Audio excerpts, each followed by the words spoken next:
ஆடியில எல்லா நகைகளுக்கும் சேதாரத்துல 1% கம்மி. அது மட்டும் இல்ல, உங்க பழைய நகைக்கு கிராமுக்கு 150 ரூபாய் கூடுதலாவும் தரும். ரெண்டையும் சேர்த்தா 2% மேல நகை விலையில சேவ் பண்ணுவீங்க.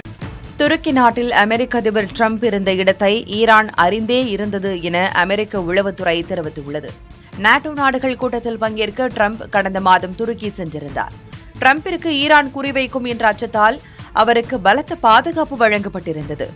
துருக்கியிலிருந்து வழக்கமான தனி விமானத்தில் ஏறி உடனே அதிலிருந்து இறங்கி உணவு லாரி மூலம் வேறு ஒரு ராணுவ விமானத்திற்கு லண்டன் சென்று பின்னர் அங்கிருந்து வழக்கமான விமானத்தில் ஏறி டிரம்ப் அமெரிக்கா சென்றார். டிரம்ப் இருந்த துல்லியமான இடம் ஈரானுக்கு தெரிந்தே இருந்தது என்றும், அவர் இருந்த பகுதியில் ஏவுகணையுடன் ஒருவர் காணப்பட்டதாகவும், அதன் மூலம் டிரம்ப் சென்ற விமானம் தாக்கப்படலாம் என்ற அச்சத்திலேயே இந்த உத்தி பின்பற்றப்பட்டதாகவும் உளவுத்துறை கூறியுள்ளது.